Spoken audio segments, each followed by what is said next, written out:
At 2:07 p.m., the house was perfectly clean. The marble floors shone. The chandeliers glowed. Not a single speck of dust could be seen. And yet, in just a few minutes, one accusation would almost destroy a woman's life.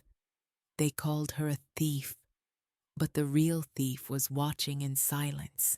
Mara arrived at the mansion like she always did, quiet, respectful, focused. She pushed her cleaning cart through the enormous hallway, where every painting looked expensive and every surface seemed untouchable. To most people, she was just the cleaner.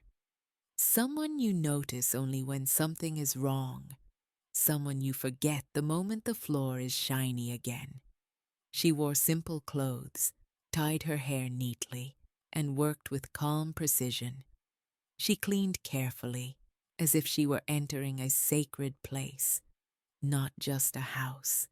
Because for Mara, this job was not just work, it was survival. Rent to pay, food to buy, bills that never stopped coming.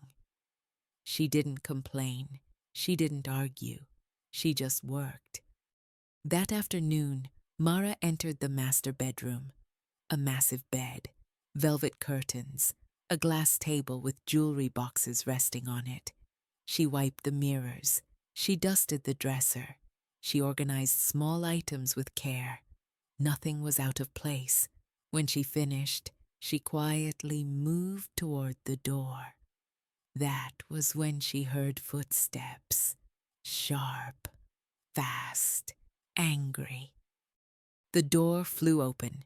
Mrs. Vivian stood there, tall, elegant, and furious. Her eyes burned with suspicion. "Where is it?" she demanded. Mara turned slowly.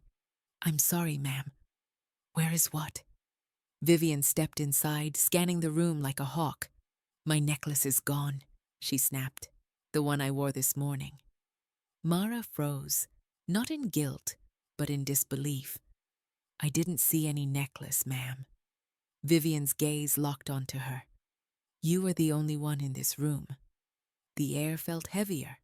Mara kept her voice steady. "I didn't take anything that doesn't belong to me." But Vivian didn't listen. She pointed toward the hallway. "Security, now." Within seconds, 2 guards appeared. They searched Mara's cart. They checked her pockets. They looked through every drawer. Nothing. Still, suspicion lingered like a dark cloud. Vivian crossed her arms. "That doesn't mean you didn't hide it somewhere." Mara lowered her eyes, feeling the weight of humiliation. Not for herself, but for the way she was being treated. Moments later, the door opened again. This time, it was Daniel, calm, observant, composed. He took in the scene before speaking. "What happened?" he asked quietly. Vivian wasted no time. "Our necklace is missing, and she was alone in here." Daniel looked at Mara, then at the room, then back at his wife. "Did you actually see her take anything?" he asked. Vivian hesitated for a fraction of a second. "No, but it's obvious." Daniel did not raise his voice. "Nothing is obvious without proof." He turned to security. "Check the cameras." They gathered in front of a screen in the hallway. The footage showed Mara entering the room, cleaning, moving slowly, working professionally. At one point, she approached the dresser. Vivian leaned forward. "There, see?" She touched it. Daniel watched carefully, but what the video did not clearly show was what happened before Mara entered. The camera angle missed the doorway for a few seconds. A blind spot. Vivian noticed Daniel's hesitation. "You don't trust me?" she asked sharply. He didn't answer immediately. Instead, he turned to Mara. "You are suspended from working here until this is resolved." Mara swallowed hard. "I understand, sir." She gathered her things quietly, without arguing, without begging, without pleading. That dignity unsettled Vivian more than tears ever could. That evening, the house felt different, quieter, colder. Daniel sat alone in his office, watching the footage again and again. Something didn't sit right with him. Mara's movements were too calm, too careful, too honest. He zoomed in on the video. And then he noticed something. A shadow near the doorway. Before Mara entered, a figure passing quickly out of frame.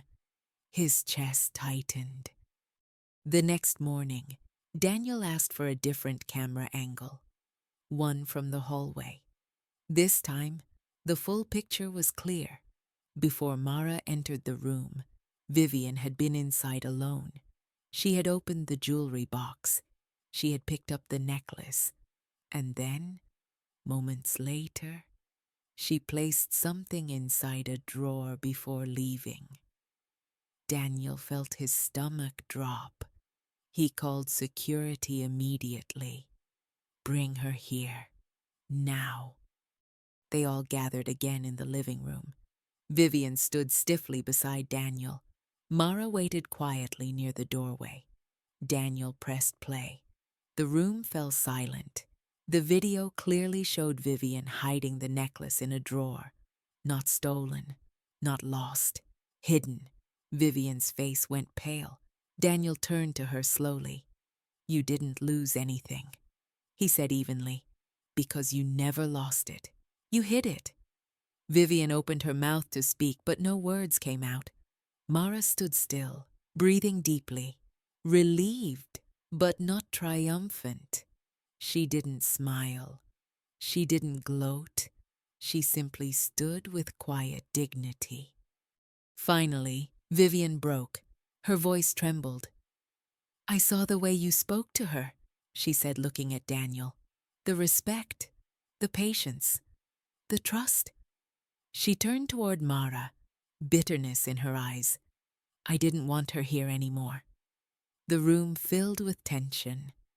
Daniel closed his eyes for a brief second. When he opened them, his expression was firm. This house deserves honesty, he said, and today, only one person showed it. His gaze moved to Mara. Daniel stepped closer to Mara. I owe you an apology. She met his eyes, steady and composed. I just wanted to do my job, she replied softly. He nodded. And you did it with more integrity than anyone in this room. He turned to security. Escort Mrs. Vivian out. We will discuss everything later. Then, facing Mara again, his tone changed, calmer, more human. You don't just have your job back, he said. You have my respect. Mara didn't celebrate. She simply exhaled, as if a heavy weight had been lifted from her chest. As she left the house that evening, the sun was setting, painting the sky in warm colors. Behind her, the mansion stood silent, perfectly clean, not because of luxury, but because the truth had finally come out. If you want more emotional and cinematic stories like this, consider subscribing to Midnight Tales. New stories are coming soon. Some stories only happen at midnight.